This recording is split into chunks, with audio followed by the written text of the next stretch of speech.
Doctor Arjun जी, doctor Priyanka ji, Guru Maharaj दंडवत प्रणाम, राधे राधे। गुरु जी, हम डॉक्टर हैं। पहले अखंड वृंदावन वास था 2014 से 2018 तक। अब काम के चलते जाना पड़ा। महाराज जी, दोबारा अखंड वृंदावन वास कैसे मिले अभी? जब तक धन की प्रधानता है, जब तक समाज की प्रियता है, तो न भगवत धाम में प्रीति होती, न भगवत नाम में प्रीति होती, न भगवत रूप जचता है, न भगवत लीला में प्रीति होती है। धाम में वास करने मात्र से और देश के बसत ही घटत भजन की बात, वृंदावन में स्वार्थो उलट भजन हो जात। हमारे धाम से बाहर जाने का उद्देश्य होता है कहीं न कहीं अर्थ, समाज प्रियता, मान सम्मान आदि। अगर हमें पता चल जाए कि धाम कल्पतरु है, जो अर्थ चाहिए, जो यश चाहिए, यही हो जाएगा। बोले नहीं, मरीज की सेवा के लिए तो वृंदावन में भी बहुत से ऐसे धार्मिक अस्पताल हैं जिसमें आप सेवा दे सकते हैं कम पैसे में। आपको अगर 1 लाख बाहर मिलते हैं तो यहाँ 50,000 मिलेंगे और आपको सेवा बनेगी। पर धामवास होगा और यहाँ प्राय ब्रजवासी और संतों की सेवा, तो आपका भगवत लक्ष्य पुष्ट हो जाएगा। अब धन की जब प्रबल आकांक्षा होती तो फिर यहाँ उतना लौकिक धन तो है नहीं, यहाँ फिर बाहर भागना पड़ता है। अच्छा, कितने दिन आपका शरीर रहेगा और कितने दिन आपका संग्रह किया हुआ धन रहेगा? जब शरीर छूटेगा तो डॉक्टरी की पढ़ाई जितनी पढ़ी है ना, सब भूल जाओगे। जितना बैंक बैलेंस धन है ना, सब छोड़ जाओगे। जितना यहाँ प्यार किया ना, वही तुम्हें बांधेगा और जलाएगा। दूसरा कोई तुम्हें बचाने वाला नहीं। एकमात्र भगवान का आश्रय और नाम में परम धन बुद्धि, तो घर बैठे भी आनंद प्राप्त हो सकता है। लोगों का विश्वास नहीं है। अगर विश्वास हो, सब बात बन जाए। एक केरल के राजा थे जिनका नाम था सुधार्मिक। बड़े ही धर्मात्मा थे, प्रजा को पुत्र पालन करते थे। उनके एक पुत्र प्रकट हुआ जिसका नाम रखा गया चंद्रहास। तो मुस्कुराते तो ऐसा लगता चंद्रमा जो है खिल रहा है। अब जो वैरी राजा होते हैं, उन लोगों ने इनके इस अभ्युदय को सहन नहीं कर पाए कि धर्म से चलते हैं, बड़ा ऐश्वर्य है, पुत्र भी हो गया अगला अधिकारी। तो 4 राजाओं ने, 4 राज्य के अलग अलग, पहले छोटे छोटे राजा होते थे, तो वो राजाओं ने आक्रमण किया। जब आक्रमण की सूचना मिली तो सुधार्मिक राजा का कर्तव्य होता है, शत्रु ललकारे तो युद्ध करना पड़ेगा ही। तो अब तत्काल तो सैन्य बल तैयार नहीं हो पाया और वो लोग पहले से प्लानिंग करके आक्रमण किए थे। अब ये भगवान के भक्त थे, हाथ जोड़ा और कहा, हे हरि, अब सब कुछ आपके चरणों में समर्पित है। हो सकता है आपके विधान के अनुसार युद्ध भूमि में हमारे प्राण चले जाएं। हो सकता है हमारे परिवार का नाश करने के लिए शत्रु महल तक पहुंच जाए। तो प्रभु, आप हमारे पुत्र की रक्षा करना। अब हमारा जीवन तो व्यतीत ही हो गया है। अगर रणभूमि में शरीर छूटता है तो हमें कोई शोक नहीं, क्योंकि युद्ध करते हुए वीरता से, पर आप हमारे पुत्र की रक्षा करना, मैं आपके चरणों में समर्पित करता हूँ। और मुझे दृढ़ विश्वास है कि आप कर्तुम अकर्तुम अन्यथा कर्तुम है, रक्षा कर लेंगे। राजाओं ने जो आक्रमण किया था, गए तो बहुत से सैनिक और राजबल 4-4, तो अकेले युद्ध में सफल नहीं हो पाए। सैनिक भी मारे गए और ये भी मारे गए। अब उन चारों का आदेश हुआ कि सैनिक प्रवेश करे, महल में कोई भी इनके वंश का न रहने पावे। काट मार शुरू करते हुए, क्योंकि महल में भी तो बहुत रक्षक सैनिक होते हैं। तो जो धाय माँ थी, एक होती हैं जो प्रकट करने वाली रानी महारानियां, फिर उनकी आज्ञा के अनुसार माँ की तरह ही दुलार करने वाली दासियां होती हैं। रानी ने जब देखा कि ऐसा, तो धाय माँ से कहा अब हम लोग तो मारे ही जाएंगे क्योंकि चारों तरफ से घिर गए, आप बचा सकती हो चंद्रहास को, बेटे को। महाराज चले गए तो हमारा जीना तो बेकार ही है, हमें मरने में ही उत्तमता नजर आ रही, शत्रु घेर लिए, पर हमारा पुत्र बचना चाहिए। हमें भगवान पर विश्वास है कि वो बचा लेंगे, आप कोई उपाय करो। धाय माँ ने तत्काल एक टोकरी चंद्रहास को लिटाया और बड़ी टोकरी ऐसे, और ऊपर से इतने 2 नापत्तल जूठे ऐसे डाले, ऊपर से महीन कपड़ा से बालक को ढक दिया, और लकड़ी की टोकरी थी तो श्वास लेने की सुविधा थी, ऐसे ऊपर से, और ऊपर बड़े ही ऐसे जूठन ऐसे ऐसे डाल ली, और वो निकली। तो जो दुष्ट पक्ष के सैनिक थे उनका क्या है, क्या लिए जा रही, दासी का भेष ही अलग होता है। उनका सरकार हमारा तो काम है राजाओं की जूठन पत्ते पत्तल फेंकना, उनका नीचे रख। तो ऐसे तलवार से ऐसे 2-4 हटाए तो सब वही बोले चलो जाने दो इसको यार, चलो। और अंदर घुसे, अन्य दास दासियां रानियां सबको मार दिया। वो बहुत प्रवीण दासी थी, नदी पड़ती थी, नदी पार होकर के गई, और उसने विचार किया कि इस राजकुमार का इतनी सुविधा से पालन हुआ है, इस समय मैं बिल्कुल अर्थहीन हूं क्योंकि राजा की ही सुविधा से तो पल रही थी, अब भगवान ही मेरी रक्षा करें। तो सामने वाले नगर में गई तो एक बहुत बड़ा महल सुविधा देखी, पता लगाया तो बोले ये धृष्ट बुद्धि नाम का मुख्यमंत्री है, वहां के बादशाह का प्रधान मुख्यमंत्री है। तो नजदीक गए, हाथ जोड़ा और कहा मैं बहुत प्रवीण दासी हूं, मेरे एक पुत्र है, मैं अपने पुत्र सहित रहूंगी और आपकी समस्त आज्ञाओं का पालन करूंगी। दासी कला में हमें बहुत प्रवीणता प्राप्त हुई है। तो उन्होंने दासी की परीक्षा ली, कई तरह से वो परिपक्व निकली। अब वहीं अब चंद्रहास का चूंकि मंत्री के यहाँ राजवैभव ही है तो उसका पालन पोषण करने लगी। चंद्रहास जी बाल्यकाल से ही कृष्ण कृष्ण कृष्ण कृष्ण, क्योंकि माता पिता भागवती थे। अब जब उनको बोध हुआ तो धाय माँ ने बताया तुम्हारे माता पिता की हत्या हो गई है, अब मैं ही तुम्हारी माँ हूँ। बहुत ही सुंदर चंद्रहास जी, उनका नाम ही इसलिए चंद्रहास, मुस्कुराते तो मानो चंद्रमा प्रकाशित हो रहा। अब ऐसा बालक कृष्ण कृष्ण कृष्ण, तो बहुत तेजस्वी। तो उस दृष्ट बुद्धि तो बहुत ही संसारी आदमी था, उनका जो पुत्र था वो बहुत भागवतिक था। तो उसने संतों को भोजन पवाना ये स्वभाव बना रखा था, महीना 15 दिन में संतों को बुलाना, चरणामृत लेना, भोजन पवाना। तो बड़े बड़े ऋषि मुनियों को बुलाया और उनकी सेवा। तो दृष्ट बुद्धि की एक कन्या थी इतनी बड़ी, तो उन्होंने संतों को प्रणाम करके कहा हमारी इच्छा है कि आप अगर कोई भी ज्योतिष शास्त्र को जानते हो तो हमारी बेटी का भविष्य बताइए। तो उनमें से एक संत को ज्ञान था, तो उन्होंने हाथ देखा और कहा तुम्हारी जो बेटी है ये चक्रवर्ती सम्राट की पत्नी बनेगी और इसको ऐसा दूल्हा मिलेगा कि त्रिभुवन में उसके समान कोई दूल्हा नहीं। अचानक दृष्टि चंद्रहास पर पड़ी, बोले ये वही है जो तुम्हारी पुत्री का पति बनेगा। वो तो जल गया कि कह रहे हैं चक्रवर्ती सम्राट बनेगा और ये तो दासी का पुत्र है। मैं एक मुख्यमंत्री प्रधानमंत्री हूँ, राजा का मुख्य हूँ, और मेरी बेटी का ब्याह इस दासी पुत्र से? नहीं नहीं, ऐसा। कुछ दिनों में दासी पधार गई, वे वृद्धा थी। चंद्रहास जी को अब तो कोई संभालने वाला नहीं था, तो घर के बाहर उसके बैठे हुए एक दिन कृष्ण कृष्ण कृष्ण, तो देवर्षि नारद जी आए और उनका बेटा जिसका कोई नहीं होता उसका भगवान होता है।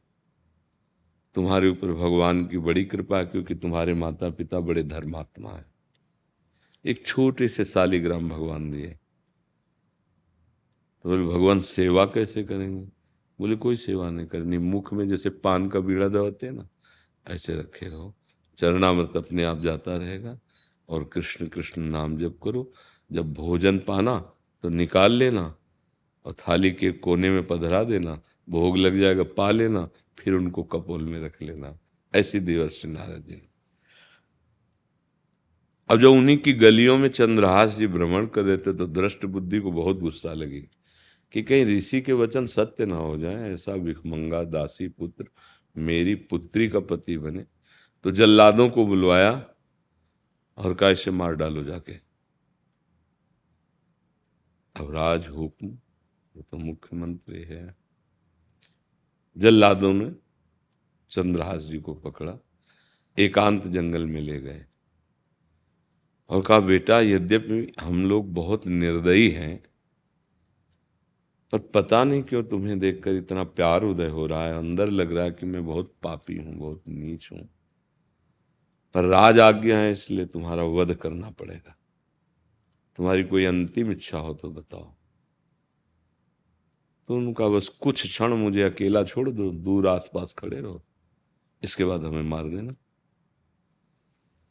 शांत हुए, भगवान का ध्यान करते हुए कृष्ण कृष्ण कृष्ण कृष्ण इशारा किया, आओ अब मुझे मार दो। नजदीक आए, बोले चाहे हमें फांसी की सजा मिल जाए पर तुम्हें तो नहीं मार पाएंगे, क्योंकि तुम्हारा इतना पवित्र स्वभाव और मैं जानता हूं कोई दोष नहीं है, केवल वो अपनी जलन के कारण मरवाना चाहता है, और मुझे उसको प्रमाण देना पड़ेगा कि आपको मैं मार आया हूं। तो उनके चरणों में 6 अंगुली थी, एक अंगुली काट ली और बोले आप दूर चले जाना यहाँ से, कभी नगर मत आना। और अंगुली लेके गए और दिखाया कि मैंने उसे मार दिया। बड़ा प्रसन्न हुआ। अब बालक ही थे, अंगुली कटने से रक्त प्रवाह हुआ, तो पड़े हुए कृष्ण कृष्ण कृष्ण। तो एक हुमा नाम का पंछी होता है, बड़े बड़े पंख, वो आ गए, आसपास से ढक लिए, और उनके पंखों की छाया पड़ते ही हर कष्ट नष्ट हो जाता है। ये हिमालय की तरफ होते हैं एकांत क्षेत्रों में। भगवान करतुम अकर्तुम अन्यथा करतुम, आसपास हिरण मंडली आकर के घेर ली, पक्षियों का समूह। तो एक चंदनावती नगर नाम के राजा थे, उन्होंने पुत्रेष्टि यज्ञ की थी, पुत्र हुआ नहीं था, यज्ञ बहुत की। तो वो कर देने जा रहे थे दृष्ट बुद्धि के जो बादशाह हैं उनको, क्योंकि छोटे छोटे राजा है। तो जंगल से रास्ता ही था, तो वहां देखा मृग घेरे हैं, और ये परम पवित्र पक्षी हुमा नाम का घेरे हुए। क्या है दृश्य यहाँ? तो अपने सारथियों को रोका, अकेले अंदर गए तो देखा बहुत तेजोवान बालक, और रक्त प्रवाह चरणों से हो रहा। तो हृदय में आया कि मेरी पुत्रेष्टि यज्ञ संपन्न हो गई, मुझे पुत्र मिल गया। गोद में उठाया, अब कर देने नहीं गए, राज्य वापस लौट आए और घोषणा कर दी कि मेरे पुत्र हो गया है।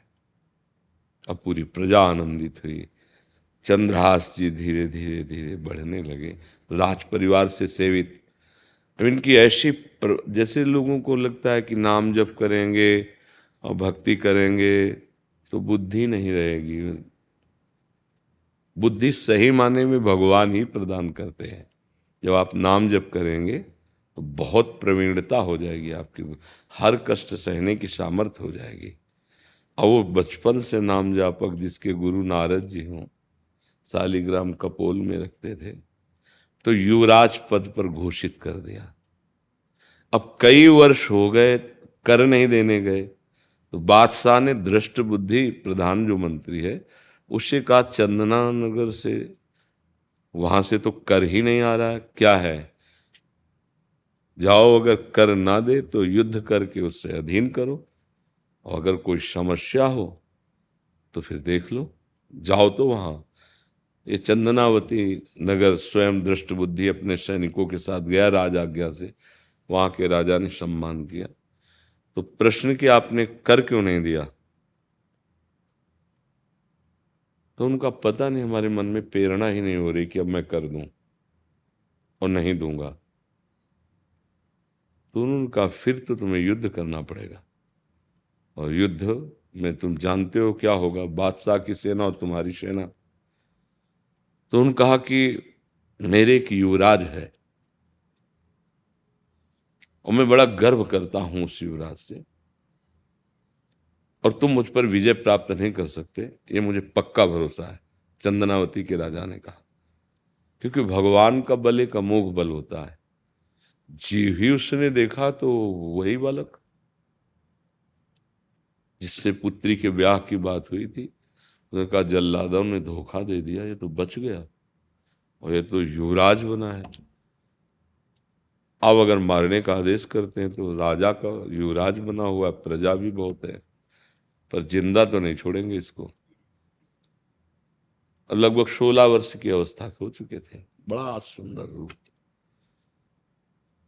तो उसने चंद्रावती राजा से कहा कि एक उपाय है, अगर ये तुम्हारे पुत्र हमारे यहाँ चले जाएं और हमारे महल में हमारा पुत्र है उससे मिलें, और मैं चिट्ठी दे दूंगा, वो चिट्ठी पढ़े ना ये, तो हम स्वयं ऐसा उपाय करेंगे कि आपका कर भी माफ हो जाएगा, आपसे कोई युद्ध नहीं होगा। हाँ, ये शर्त मंजूर है। चंद्रहास जी से कहा, चंद्रहास जी ने कहा जो आगे। तो उसने पत्र लिखा उसके पुत्र को, अपने पुत्र को, कि बिना विचारे ये जो व्यक्ति हम भेज रहे हैं इसको तत्काल विष दे देना, मार देने के लिए बिना विचारे तत्काल इसको विष दे देना, क्योंकि आएगा अतिथि सत्कार में, इसको विष दे देना। उन्होंने मुकुट में ऐसे पाग में पत्र, और पहले बड़े नियम वाले लोग होते थे, अगर किसी का पत्र ऐसा तो कि आपको पढ़ना नहीं तो नहीं पढ़ेंगे, उन्होंने खुद नहीं पढ़ा।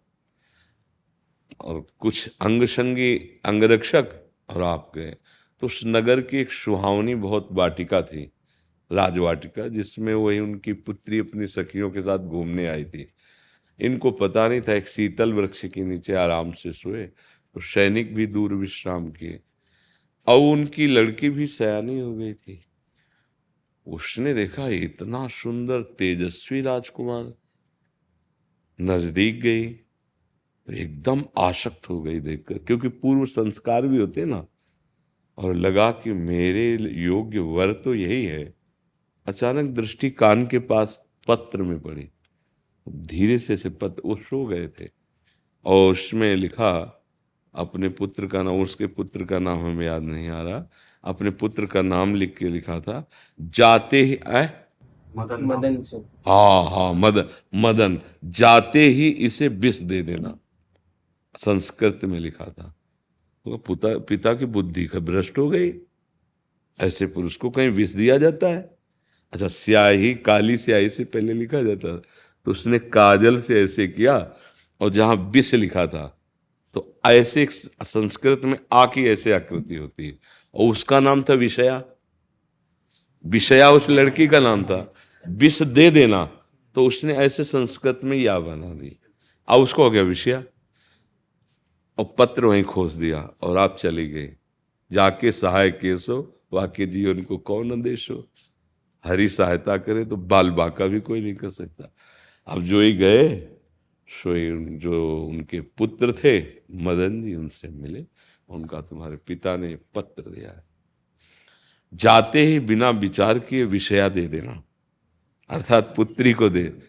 उन्होंने आदेश कर दिया, बैंड बजने लगे, सारा विधान बन गया, और ब्याह कर दिया, ब्याह हो गया। अब कुछ समय के बाद ना तो सूचना पहुंची कि भाई वो मर गए, ऐसी सूचना तो तुरंत फैल जाएगी, कुछ नहीं, तो जो दृष्ट बुद्धि नाम के मंत्री थे वो अपने नगर को आए, तो देखा उल्लास, और बहुत लोग कह रहे थे कि धन्य है आप, धन्य है, अपनी पुत्री के लिए ऐसा दूल्हा चयन किया है। इतने प्रतापी थे चंद्रहास जी, दिव्य तेज ऐसा, तो बोले हम लोग कृतार्थ हो गए नगर के। तो ये क्या मतलब, ये क्या कह रहे हैं? सीधे मदन के पास गए और कहा तो पत्र में क्या लिखा था? उनका ये लिखा, उन्होंने देखा, जाते ही बिना विचार के इन्हें विषया दे देना। बोले हमने तो विष लिखा था। कहाँ है वो चंद्रहास? तो बोले दूल्हा दुल्हन विराजमान है बहु। जब देखा जाके तो जल गया कि ऋषियों की बात सत्य हो गई, जो मैं चाहता था वो नहीं हुआ, पर अब भी इसको मरवाऊंगा। चाहे पुत्री विधवा रहे, दुष्ट प्रकृति के लोग जो होते हैं ना, उनका स्वभाव दुष्ट ही होता है। तो उन्होंने कहा कि अब भी इसको मरवाऊंगा। कहा कि बेटा अब तो तुम हमारे दामाद हो गए हो,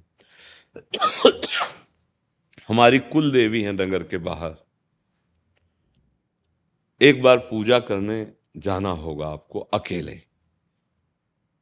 तो सरल स्वभाव उनका, ठीक, पूजन सामग्री दे दीजिए और हमें रास्ता बता दीजिए। अकेले जाना होता है तो हम अकेले चले जाएंगे। वहां उन्हें कई सैनिक और जल्लादों को कि जो मंदिर में आवे सीधे उसे मार देना इसे, क्योंकि वही मंदिर में जा रहे थे। उधर वहां के जो बादशाह थे वो बड़े बड़े ऋषियों के, पंडितों के बीच में बैठे थे। तो उन्होंने कहा महाराज, अब आपके राज्य में अकाल पड़ने का योग है। अगर चंद्रहास जी को आप अभी सम्राट पद पे बैठा दे तो अकाल योग नष्ट हो जाएगा। उनका चंद्रहास जी हैं क्या? बोले आए हुए हैं, नगर में ही है। तो मदन जो था, जब पिता महामंत्री थे ना, तो उसी गद्दी पे वो भी बैठे थे क्योंकि वो गए थे। तो मदन से कहा कि तुम चंद्रहास जी को तुरंत लाओ, क्योंकि योग बन रहा है, सम्राट पदवी हम उन्हें प्रदान करते हैं, क्योंकि हमारी प्रजा सुखी रहे, हम वृद्ध भी हो गए, अगर हमारे बैठने से अकाल होगा तो चंद्रहास जी को हम। अब ये भागे। तो सैनिकों से पूछा चंद्रहास कहाँ है? बोले देवी के मंदिर की आराधना करने गए हैं अकेले। वो भागे, उनको तो पता ही था मंदिर। रास्ते में ही रोक लिया और कहा सुनो, आपको बादशाह ने पुकारा है और वो अभी सम्राट पद देना चाहते हैं। हमारा गर्व है कि हमारे बहनों सम्राट पद में। तो उनका नहीं, देवी पूजा का आदेश पिताश्री ने दिया। बोले हम कर आते हैं पूजन। और देवी पूजा के लिए वो थाल ले ली, चंद्रहास जी को भेजा, उनका अभिषेक हो रहा सम्राट पद पे। और ये जे ही पहुंचे तो सैनिक लगे हुए थे, महामंत्री का आदेश सा मार दिया उनको जान से। महामंत्री को सूचना मिली कि बधाइयां बट रही हैं, चंद्रहास जी सम्राट पद पे अभिषिक्त हुए। अब उसके होश उड़ गए, फिर मारा कौन गया? अब वहां जाके देखा तो बेटा मदन बहुत चिल्ला चिल्ला के रोया। अब उसकी बुद्धि में आया कि भगवान के भक्त को त्रास देने से सर्वनाश ही हो जाता है। चरणों में लौट गए चंद्रहास जी के। चंद्रहास जी गए और कहा मन वचन कर्म से यदि मैं जीवन में किसी का अपकार नहीं किया, अहित नहीं किया, भगवान की आराधना की है, तो मदन जीवित हो जाए। जीवित हो गए और हमारे पिता को सद्बुद्धि प्राप्त हो, इनका जीवन मंगल हो गया। तो देखो, भगवान का भरोसा और भगवान का आश्रय, विपत्तियां आएंगी, हो सकता है भारी से भारी दुख का सामना करना पड़े, पर विजय, परमानंद की प्राप्ति भगवान से ही होती है। तो आपको जो सेवा मिली है उसे कर्तव्य मानो, भगवान का नाम स्मरण करो, मरीजों को भगवान की पूजा मानो। और अगर ऐसा भाव बनता है कि हम धाम वास करें, तो यहाँ भी हैं, ब्रजवासी हैं, गरीब जन हैं, संत जन हैं। हाँ, तो पैसा तो कम मिलेगा पर कृपा बहुत होगी। सब जगह धन की तो बाहुल्यता होती ही है, अस्पतालों में जो लिखा सो दिया, पर यहाँ ऐसे भी जन हैं जिनके पास 5 रुपया नहीं है, मांग के खाते हैं और भजन करते हैं। अब वो बीमार हैं, अब वो रामकृष्ण मिशन गए और आपको अवसर मिला, आपने धन लगा के भी उनकी औषधि कर दी। तो आप जरूर है कि बड़ी बड़ी गाड़ियों पे नहीं चल पाओगे, बड़ी बड़ी पार्टियां नहीं कर पाओगे, पर आप भगवान की प्रसन्नता प्राप्त कर लोगे। और जिस पर भगवान की कृपा हो गई तो दुर्लभ क्या होता है, सब मंगल हो जाता है। रोहित जिनीवाल जी, लखनऊ से। राधे राधे। महाराज जी, आपके चरणों में कोटि कोटि प्रणाम। महाराज जी, मुझ आदम पर भगवान की असीम कृपा हुई कि कुछ समय पूर्व ही आपका सत्संग सुनने को मिला, और अब मेरा प्रयास है कि अपना शेष जीवन में आपके वचनों के अनुसार बिता सकूं। परंतु प्रभु जी, मेरे मन में बहुत बार कुछ सवाल आते हैं कि आप मुझे पहले क्यों नहीं मिले। यदि भगवान शास्त्रों द्वारा और आप जैसे सिद्ध संतों के रूप में आकर हम जैसे अधम जीवों का उद्धार करते हैं, तो सभी लोग क्यों इन पर विश्वास नहीं कर पाते? और हम जो इन वचनों पर विश्वास करना चाहते हैं फिर भी बहुत बार आचरण में लाने क्यों असमर्थ हो जाते हैं? पहले यहीं रुक जाइए। जब हमारे द्वारा असत आचरण होते हैं, जिन्हें पाप कर्म कहते हैं, पाप का मतलब है अंतःकरण को ढक देने वाला मल। मलिन हृदय में श्रद्धा और विश्वास ये प्रकट नहीं होता। मलिन हृदय में भगवान नाम जप, संत समागम ये अच्छा नहीं लगता। पापवंत कर सहज स्वभाव, भजन मोर तेहि भाव न काहू। पहली बात ये कि सब लोग विश्वास क्यों नहीं करते, सब लोग विचारवान होकर सतमार्ग में क्यों नहीं चलते? क्योंकि उन्होंने असत आचरण किए हैं, असद वासनाओं में ही विचरण करते हैं, संसार के पद और भोग ही उनको सुखद जान पड़ते हैं, शरीर ही उनको अपनी आत्मा अपना मैं जान पड़ता है। इस कारण दूसरी बात कि आपको हम पहले क्यों नहीं मिले? भगवान को ये खेल दिखाना भी आवश्यक था। जब तक धूप की जलन नहीं अनुभव में आती तब तक वृक्ष की छाया का सुख अनुभव में नहीं आता। अब आप जलद ज्वाला ज्वालम इस जगत की काम क्रोध रूपी अग्नि का अनुभव किया, सतमार्ग के वचन सुने तो आपका उत्साह बढ़ गया। यदि पहले मिल जाते तो आपके हृदय का दूसरा भाव होता। भगवान ने बड़ी कृपा की कि आपको उधर से घुमाया, फिर अपने मार्ग में लगाया। अब आप दृढ़ता पूर्वक लग जाइए कि अब लो नशानी अब ना नशे हो। चाहे गृहस्थ भेष हो, चाहे विरक्त भेष हो, चित्त का निरंतर प्रभु में लगना, मन का निरंतर प्रभु की सेवा भावना, शरीर की सारी चेष्टाएं धर्म शास्त्र के अनुकूल, तो कोई कहीं भी हो निश्चित भगवत प्राप्ति हो जाती है। क्या आगे प्रश्न है? कि सभी लोग क्यों इन पर विश्वास नहीं कर पाते, और हम जो इन वचनों पर विश्वास करना चाहते हैं फिर भी बहुत बार आचरण में लाने पे असमर्थ क्यों हो जाते हैं? क्योंकि आपकी दृढ़ निष्ठा नहीं जागृत हुई। जैसे हमारा धर्म इसके लिए कभी आज्ञा नहीं करता, तो कोई हजारों रुपए की कीमती शराब रख दे आकर, तो आपका मन घृणा के सिवा और कुछ नहीं घृणा करेगा कि ये हमारे मार्ग की वस्तु नहीं है, ये हमारे पीने। मांस रख दे तो घृणा करेगा, पर व्यभिचार का संयोग बन जाए तो घृणा नहीं करेगा, क्योंकि उसने व्यभिचार को स्वीकार कर रखा है कि इसमें सुख है। ऐसे ही हमारा मन वहीं जाता है जहाँ सुखानुभूति इंद्रियों के द्वारा करना चाहता है, और ऐसा उसको भ्रम बैठ गया कि सुख भोगों में है। तो सुन के तो हम चाहते हैं कि नहीं करना चाहिए, पर हृदय से उसमें सुख बुद्धि होने के कारण हम उस पर नहीं चल पाते हैं। अगर हृदय की निष्ठा अपनी परिपक्व हो जाए तो फिर हमें कोई नहीं गिरा सकता। हृदय की निष्ठा परिवर्तित होती है भगवान के प्रेमी संतों के संग से और भगवान के भजन से। साधन को हरि भजन है, कै सत्संग सहाय।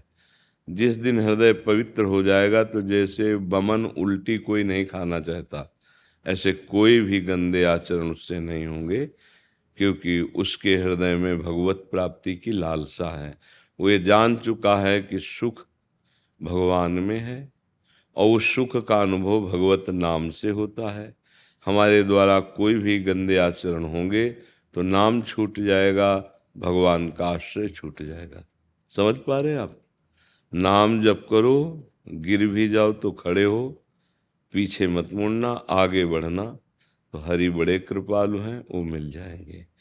हमारा लड़खाना और गिरना ये हो सकता है, क्योंकि बहुत जन्म से हम विषय भोग ही रहे हैं, तो कभी ऐसा आकर्षण हो जाए कुसंगवशात तो हमसे गलती हो सकती है। पर हम न भगवान का आश्रय छोड़ें, न भजन छोड़ें। कोई और प्रायश्चित करने की जरूरत नहीं, वो सब ठीक हो जाएगा। राहत न प्रभु चित चूक किए की, करत सुरत शैवार है की। भगवान हृदय के भाव को देखते हैं। ये चलना चाहता है मेरी ओर, पर ये गिर पड़ता है, तो कृपा करेंगे, ऐसी सामर्थ्य दे देंगे कि हम गिरना पड़ेगा ही नहीं, वो हमें घसीट लेंगे। विश्वास रखो, अगर गिर भी पड़ते हैं तो भी हमें भगवान मिलेंगे, क्योंकि भगवान आश्रय से मिलते हैं। जानबूझकर पाप कर्म करना और एक विवश होके हो जाना, इसमें बड़ा अंतर है। विवश होके हुआ तो जन अवगुण प्रभु मान न काऊ, दीन बंधु अति मृदुल स्वभाव। पर ये जानबूझ के कि रामकृष्ण हरि कहने से पाप नष्ट हो जाते हैं, अब हम खूब मनमानी पाप करें और बाद में रामकृष्ण हरि बोल देंगे, फिर उसे दंड मिलेगा। क्योंकि जो औषधि आपके रोग नाश के लिए, आप उसी से रोग बढ़ावा दे रहे, तो फिर आपको दुख भोगना पड़ेगा। उसे नामापराध कहते हैं। तो इसलिए नाम जप करो, भगवद आश्रित रहो, कोई भी आचरण गंदे ना होने पावे। खान पान मलिन निषेधात्मक जो है उसको हम न स्वीकार करें, तो इसी जन्म में धीरे धीरे हमारी भगवत स्थिति हो जाएगी। भगवत स्थिति में शरीर चाहे जितना भयानक पीड़ा से हो, आपका न भजन रुकेगा, न आपको शोक दुख होगा, एक आनंद की अनुभूति रहती है। जी। प्रिया अनुरागनी शरण जी, ऑस्ट्रेलिया से। गुरुदेव, आपके चरणों में कोटि कोटि प्रणाम। महाराज श्री, पिछले 3 महीने से श्री जी और आपकी कृपा से श्री धाम वृंदावन का वास मिला, बट अगले 2-3 दिन में वापस जाना है, ये सोचकर मन बहुत घबरा रहा है। महाराज जी, क्या करूं कि बाहर रहकर भी जो यहाँ अनुभव और आपकी कृपा से चिंतन हुआ, अनुभूति हुई, वो ऐसी ही बनी रहे। कई बार इस सत्संग में बताया है कि हम धाम को अपने नेत्र कैमरे में बसावें। जैसे आप यहाँ आए हैं, यमुना जी जाएंगे, बिहारी जी जाएंगे, राधा वल्लभ जी जाएंगे, सत्संग में बैठते हैं, तो ये आपके सब नेत्र कैमरे में स्वाभाविक, जैसे सीसी कैमरा पकड़ता रहता ना, ऐसे आपके हृदय से संयुक्त होकर नेत्र कैमरा सब सीन भर लेता है। अब जिस समय आप बाहर जाएं तो रोज एक दिनचर्या बनावें, 5-10 मिनट बैठ जाए, आवे मन से वृंदावन, गुरु को प्रणाम, सत्संग हाल को प्रणाम, यमुना जी को प्रणाम, परिक्रमा, ये सब 15-20 मिनट में हो जाएगा। वृंदावन को चिंतवन यह दीप उर्बार, कोटि जन्म के अघतमय जारी करे उजियार। वृंदावन, परिक्रमा मार्ग, यमुना जी, बिहारी जी, राधा वल्लभ, संत जन, अगर इसका हम चिंतन करते हैं तो ये चिंतन मात्र करोड़ों जन्मों के पापांधकार का नाश करके ज्ञान प्रकाश कर देगा। धाम से शरीर दूर है पर मन धाम के आश्रित है, चिंतन करता है, तो उसे धाम के वास से जो गति मिलती है वही उसको गति मिलेगी। इसलिए चिंतन न छोड़ो, नाम जप न छोड़ो, आश्रय में प्रियालाल के ही अपने अहंकार को समर्पित रखो, तो जहाँ भी रहोगे वहीं आनंद रहेगा। पर यहाँ तो आनंद गलियों में बिछ रहा है, लुट रहा है, क्योंकि प्रियाजू का घर है। यहाँ जैसी भागवतिकता आपको कहीं बाहर नहीं दिखाई देगी। पर यदि ये भागवतिकता हम हृदय में भर ले और नाम जप करें, तो जहाँ भी होंगे वही वृंदावन प्रकाशित हो जाएगा। क्योंकि जड़ वस्तु नहीं, चैतन्य वस्तु। सबका ऐसा सौभाग्य तो है नहीं कि अखंड वृंदावन वास करें, ये तो बड़े भाग्य से मिलता है। तो हम अपना जन्म बर्बाद नहीं करेंगे, जहाँ भी रहेंगे वृंदावन की भावना, वृंदावन का चिंतन, वृंदावनाधीश्वरी श्री श्यामा श्याम जुगल जोरी का सदैव चिंतन, तो मंगल ही रहेगा। और रज ले जाओ वृंदावन की, थोड़ी रज रोज शरीर में लगाओ। चरणामृत ले जाओ राधा वल्लभ लाल जी का, तो जरा जरा सा पिया, उसी में फिल्टर जल डाल दिया तो चरणामृत हो, चरणामृत रहेगा, वर्षों चल सकता है। थोड़ा चरणामृत, उसमें हम जल मिलाते हैं तो चरणामृत ही होता रहेगा। बस हमारी प्रार्थना है कि देखो, कलयुग में अन्य साधनाओं का अनुष्ठान होना कठिन है। अगर आप प्रार्थना मान ले, शराब न पिए, जुआ चोरी न, और माताओं बहनों के साथ गंदा भाव न रखें और नाम जप करें तो इसी से भगवत प्राप्ति हो जाएगी। कलयुग में ये महापाप कहे गए हैं, जैसे स्त्री को काम भाव से देखना, कैसे रुपया मिले चाहे जितना दंड फंद जितना भी, धर्म का 1 रुपया तुम्हारे घर में शांति पैदा कर देगा और अधर्म का 1 करोड़ रुपया तुम्हारा नाश कर देगा। देख लेना, पुत्र पत्नी परिवार सब पर उसका प्रभाव पड़ेगा। आप देख देख के जलोगे, जीवन सुखी नहीं रहेगा, परिणाम भी बेकार का होगा। इसलिए धर्म से चलो, गंदे आचरण मत करो, जिसका पानी ग्रहण किया है उसी से प्यार करो। परस्पर पति पत्नी का प्यार भगवत प्राप्ति और धर्म सहयोग में बहुत अच्छा रहता है। और अगर ये सब मन का मनोरंजन इधर उधर जो आजकल चला है ना, इसमें घोर दुर्गति होगी, घोर दुर्गति, बहुत परेशानी है। तो अभी मनोरंजन के कारण नहीं जान पा रहे, तो व्यभिचार, शराब, मांस और चोरी ये ना किया जाए और भगवान नाम जप किया जाए, तो जो ऋषियों की गति होती वही आप गृहस्थों की गति होगी। अपने परिवार में जो जो कर्तव्य जिसके साथ है वैसा व्यवहार करें, नाम जप करें। देखो जीवन कुछ दिन का भैया, कब श्वास रुक जाए कोई पता नहीं। आज स्वस्थ हैं, कब कौन सी ऐसी रोग वृत्ति प्रकट हो जाए जो आप टेंशन में हो जाओ। मान लो आप स्वस्थ हो, ठीक है, अभी निकल आवे कि ब्लड कैंसर है आपके, ये है वो। अब जब मरेंगे तो मरेंगे, लेकिन मरना तो आज से शुरू हो गया, नहीं हो गया? एक निराशा, एक हताश, एक परेशानी कि यदि नाम जप करोगे, धर्म से रहोगे, तो ऐसी क्षमता प्रकट हो जाती है कि भीषण परिस्थितियों में भी एक आनंद रहता है, एक शीतलता रहती है, एक प्रसन्नता है। अन मांगे आगे आवेगो, जीव पल लागे पल को। हरि भज हरि भज हरि भज, छाणी न मान नर्तन। हमें विश्वास की कमी है कि भगवान का आश्रय, भगवान नाम जप, इस पर विश्वास नहीं है।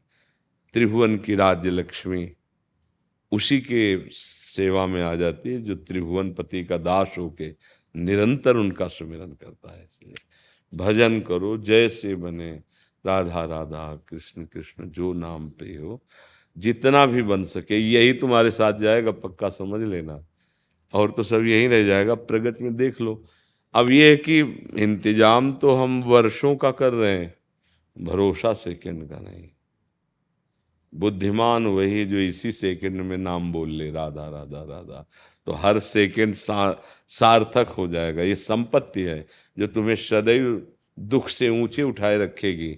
और ऐसा जन्म होगा, मान लो अगर चूक हो गई, भगवत प्राप्ति नहीं हुई, तो ऐसा जन्म होगा श्रीमान कुलवान और भक्ति का बाहुल्यता, जहाँ तुम्हारा हृदय बचपन से भगवान के भजन में लग जाएगा।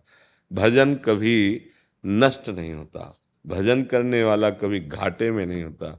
और कुछ लगता नहीं, राधा राधा राधा राधा। गरीब, बुद्धिमान, अपवित्र, कैसा भी पापी कोई न हो, कुछ भी हो, कैसे पापी क्यों न हो, हरिवंश नाम जो ले, अलग लड़े तीरीज के महल का। पर दूसरों की बातें नहीं सुननी। ये बातें अगर आप समझ लोगे तो आपका मंगल हो जाएगा। नहीं तो बहुत से ऐसे सिद्धांत हैं, ऐसी गलियां हैं जिनमें जाने पे भटक जाओगे। भगवान का नाम, भगवान का आश्रय, यही सारी बात है। तो राधा राधा रटो और गंदी बातों से बचो, तो जीवन बहुत अच्छा हो जाएगा।